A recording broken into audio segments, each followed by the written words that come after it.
Indian Americans are seen as a significant voting bloc in the upcoming U.S. elections. The presence of high-profile Indian American politicians like Kamala Harris, Nikki Haley, and Vivek Ramaswamy highlights their ascent in national politics. Now, WION's Siddhant Zibu sent us this ground report from Washington, D.C. Take a look. Diwali might be over in India, but in the US, it continues and is being celebrated in a week that is the biggest week in US politics. As the US elects its next president, Indian Americans are playing an active role in exercising the right to vote and decide.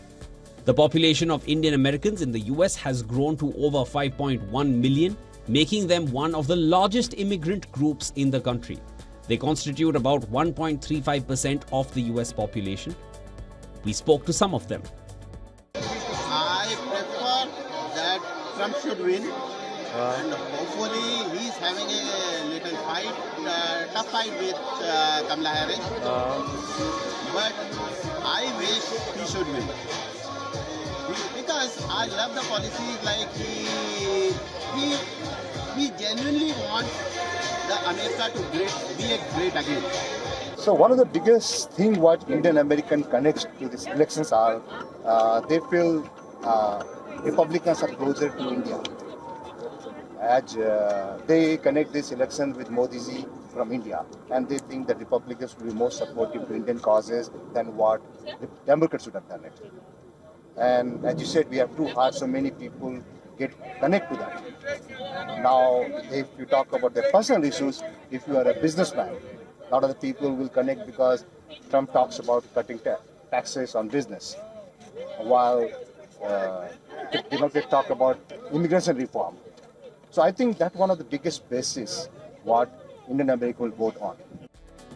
In the US, Indian immigrants tend to have high levels of education and income.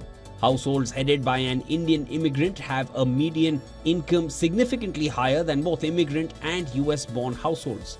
Recent political dynamics show Indian Americans have traditionally leaned towards the Democratic side. But there's a noted shift with increasing support for Republican candidates among some segments, especially highlighted by the rise of prominent Indian American figures in both parties. Last week, White House organized Diwali celebrations, but it became a Democratic pitch to vote for Kamala Harris. The event saw addresses by key Indian Americans, US Surgeon General Vice Admiral Vivek H. Murthy, and NASA astronaut. You know, I selected Kamala to be my running mate for many reasons. She's smart, she's tough, she's trusted. A district attorney, an attorney general in California, United States Senator, now Vice President of the United States. There's more experience that she has than the whole of that other guy she's running against. But most importantly, and I mean it sincerely from the bottom of my heart, she has character. She has character.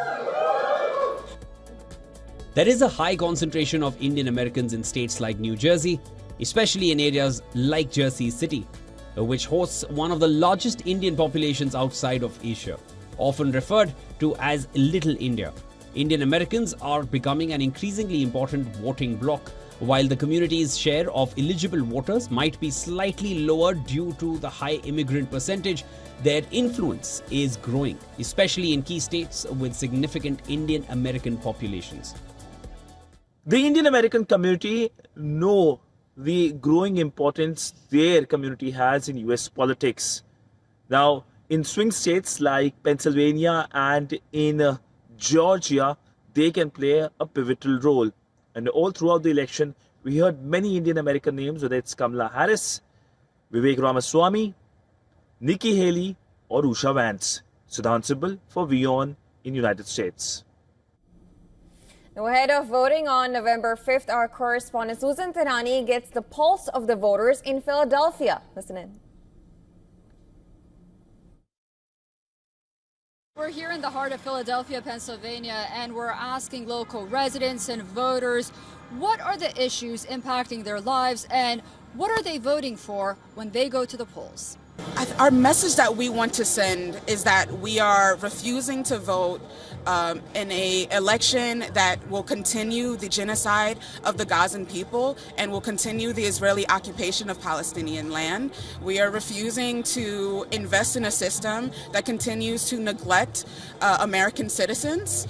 The most important thing is not have a felon in the White House, is the most important thing for me.